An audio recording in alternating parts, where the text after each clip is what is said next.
A groundbreaking new gene therapy has enabled an 18-month-old girl in Britain who was born deaf to hear unaided. Opal Sandy was treated shortly before her first birthday and 6 months on can hear sounds as soft as a whisper and is even starting to talk. The technique uses a harmless virus to deliver the necessary gene to treat sound-sensing cells in the inner ear. Experts hope the therapy could also work for other types of profound hearing loss.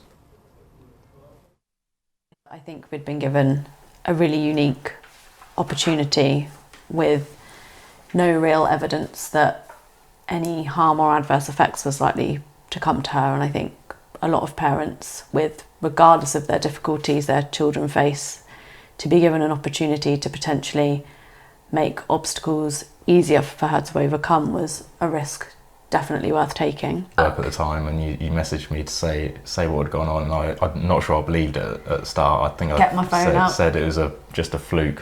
She must have reacted to something else. I got home from work and was straight away take the cochlear implant off, testing it out. Banging from the bottom of. Really good news there. Well, for more on this, let's cross live to London and speak to Arise correspondent Lape Olarinoye. Good to see you, Lape. Just tell us more about how this groundbreaking gene therapy works and how it's enabled that 18-month-old baby to hear unaided. Well, Charles, little Opal, who you rightly pointed out is 18 months, was actually born deaf. So a lot of hearing loss is said to be genetic. When children are born, they immediately are taken for a hearing test to test if they had carried a gene. In her case, she's carrying a gene that makes her unable to hear any type of sound. And so this new groundbreaking technology, essentially what it does is that it modifies the virus in that gene, and then it's injected into the inner ear, known as the cochlea, and it's said to, of course, improve hearing significantly. As you can imagine, Opal was said to, from going from hearing absolutely nothing to now hearing things as soft as a whisper. Now, it's been a long time coming. It's been trialed since about 2017, initially on animals, but now, of course, this is the first time we're seeing it trialed on human beings, especially in the UK. It has ongoing trials in other parts of the world, of course, like the US and Spain, and is said to be being trialed in China as well. But this could be massive for hearing loss, especially in young children, where it's easier to kind of solve and curb much quicker than when they start getting into the school age of 4, 5 and so on, where speech delay is very much more prominent. Well, absolutely. And as you pointed out, Lape, it's the first time that it's been tried in a person. I mean, it was tested on animals before.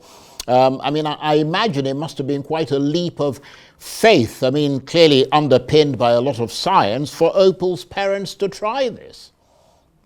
Absolutely. I think you saw the reaction with the parents just there in that clip. They've probably had to come to terms with their children, who, by the way, Opal's older sister also has hearing loss, but she wears an implant instead because she's slightly older, as you can see in the pictures there. But for Opal, this gave her almost a new chance, really, to not have to adapt to a life of not being able to hear or not being able to socialize to the best of her ability. And so for the parents, it's obviously taken years of reassuring. I've seen the pictures of her surgery. It was a very quick surgery. The recovery time was quick, and there's said to be minimal side effects. And I think for the parents and even Opal, hearing, of course, outweighs far more than any kind of dangerous side effect, if you like.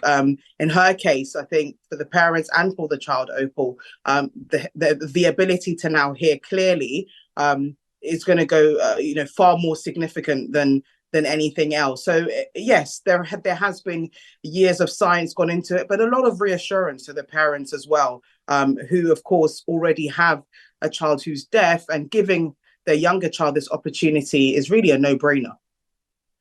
Indeed. Lape, thank you very much indeed. A very important story that could potentially solve a lot of hearing problems. Lape Olarinoye is Arise correspondent. She was talking to me there from London.